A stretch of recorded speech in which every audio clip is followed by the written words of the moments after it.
बघा, पूर्वया यांचा ठीक आहे, कंटिन्युअस मेसेज आले म्हणून सांगतो मी. एक नाव येतं रिग्रेशन, एक नाव येतं ज्याला आपण म्हणतो रिप्रेशन, एक नाव येतं ज्याला आपण म्हणतो सप्रेशन. या तिघही वर्ड्स मध्ये मुलांना खूप जास्त कन्फ्युजन होतं. तर हे कन्फ्युजन इथून पुढे तुम्हाला होणार नाही. का नाही होणार मी सांगतो. सप्रेशनचा अर्थ असतो की कॉन्शियसली, काय म्हटलं मी, कॉन्शियसली एखादी गोष्ट विसरून जाणं. म्हणजे काय की ए आणि बी दोघं गर्लफ्रेंड बॉयफ्रेंड होते. व्यवस्थित आहे का? ए आणि बी दोघं गर्लफ्रेंड बॉयफ्रेंड होतं. ए काय होती? ए गर्लफ्रेंड होती. बी काय होता? बी बॉयफ्रेंड होता. ही ए या ही जी गर्लफ्रेंड आहे या बॉयफ्रेंडला काय करते? धोका देते.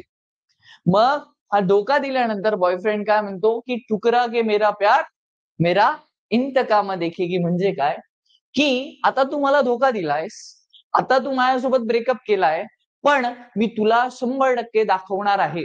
पण पण लक्षात घ्या, तो ज्यावेळेस त्याचं काम करतो त्यावेळेस त्याला तिची आठवण येत नाही. तो आता इतक्या मेहनतीला लागलाय, इतक्या मेहनतीने तो काम करतोय की तिची त्याला आठवण येत नाही. जर कधी आली पण तर तो काय म्हणतो डोक्यामध्ये की मला काहीतरी करून दाखवायचंय, मी हिला करून दाखवणार आहे. म्हणजेच काय, याचा अर्थ असतो सप्रेशन, की कॉन्शियसली तो त्या ए ला विसरतोय. म्हणजे कॉन्शियसली तो त्याच्या गर्लफ्रेंडला विसरतोय, तिचा विषय काढत नाहीये. आणि जर तिची आठवण जरी आली तो तो काय म्हणतोय, मी काम करणार आहे, मी मेहनत करणार आहे, मला तिची आठवण येणार नाही. समजलं? समजलं? मुलं पण देतात सर धोका. बर, हरकत नाही. ठीक आहे, आलं लक्षात? याला आपण काय म्हणतो? सप्रेशन. याला आपण काय म्हणणार आहोत मित्रांनो? याला आपण म्हणणार आहोत सप्रेशन. मग आता येतो ज्याचं नाव आहे रिप्रेशन, कारण की हे दोघं काय आहे, सारखे सारखे आहे, म्हणून याच्यामध्ये कन्फ्युजन होतं. रिप्रेशनचा अर्थ असतो की अनकॉन्शियसली एखादी गोष्ट विसरून जाणं. मग आता इथे हा टुकरा के मेरा प्यार कॉन्शियसली होतं, बट एखादी गोष्ट कॉन्शियसली काय जाणं, विसरून जाणं. मग आता एक स्टोरी आहे काय की परत ए आणि बी बॉयफ्रेंड होते. ठीक आहे, ए आणि बी बॉयफ्रेंड होते, दोघांचा काय गर्लफ्रेंड बॉयफ्रेंड होते. ठीक आहे, गर्लफ्रेंड बॉयफ्रेंड होते. ठीक आहे, दोघांचा काय झाला, ब्रेकअप झाला. दोघांचा काय झाला, ब्रेकअप झाला. आणि नुकताच फेब्रुवारी महिना आला होता. मग या फेब्रुवारी महिन्यामध्ये त्या गर्लफ्रेंडला, म्हणजे त्याची जी एक्स होती, एक्सला कोण भेटला? सर एक्सला नेक्स्ट भेटला. आणि त्याला आणि त्या बांग्याला पण कोण भेटली? ती भेटली. म्हणजे दोघांना पण काय भेटले? दोघांना, त्या बॉयफ्रेंडला नवीन गर्लफ्रेंड भेटली आणि त्या गर्लफ्रेंडला नवीन बॉयफ्रेंड भेटला. मग आता दोघं एकमेकांमध्ये गुंतून गेले आणि एक दुसऱ्याला विसरून गेले. याचा अर्थ असतो की अनकॉन्शियसली गोष्ट एखाद्या माइंड मध्ये निघून जाणं, ऑटोमॅटिकली विसरून जाणं, हे त्याचं बेस्ट एक्झाम्पल आहे. समजलं का?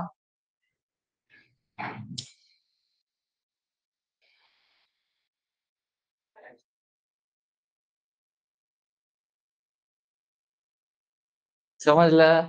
चलो. बरं, चल. ओके. मग जर समजलं असेल तर आता एक कोण राहिलं आता? रिग्रेशन. रिग्रेशन लक्षात ठेवत असताना भारी एक्झाम आहे. कोणी विसरणार नाही. हा भारी एक्झाम्पल आहे. ओके. मग आता रिग्रेशन म्हणजे काय? रिग्रेशन, रिग्रेट होणं. रिग्रेट होणं. काय रिग्रेट होणं? याला आपण म्हणतो बचपन से बचपन. बचपन से बचपन म्हणजे काय? की एक 55 वर्षांचा माणूस लहान पोरासारखा रडायला लागला. हे उदाहरण मी तुम्हाला दिलं होतं. म्हणजे काय झालं, की एखादी अशी स्ट्रेसफुल सिच्युएशन ज्याला एखादा व्यक्ती हँडल करू शकत नाही आणि तो गिव्ह अप करतोय. काय करतोय? तो गिव्ह अप करतोय. त्यावेळेस तो ढसा-ढसा रडायला लागला. म्हणजे आपण एक उदाहरण समजून घेऊ. एक 55 वर्षाचा माणूस होता. त्याचा हा तो जिथे काम करतो तिथे खूप जास्त स्ट्रेस होता. खूप जास्त स्ट्रेस आल्यामुळे त्याच्यावर खूप जास्त कर्ज झालं होतं, असं पण समजून घ्या. त्याच्यावर खूप जास्त कर्ज झालं, खूप जास्त कर्ज झालं, खूप उधाऱ्या झाल्या आणि एक दिवस तो ढसा-ढसा रडायला लागला, "मी आता काय करू? माझं काही आता खरं नाही." मग त्याला बचपन से बचपन म्हणतो. म्हणजे 55 वर्षाचा माणूस लहान मुलासारखा वागायला लागला. पण कधी? ती गोष्ट इम्पोर्टंट आहे. अशी सिच्युएशन आली ज्याला तो कोप अप करू शकला नाही, ज्याला तो सहन करू शकला नाही, त्याला आपण काय म्हणतो? रिग्रेशन. मग आता याच्यामध्ये तिघांमध्ये मला तर वाटत नाही कोणत्याही विद्यार्थ्याला डाऊट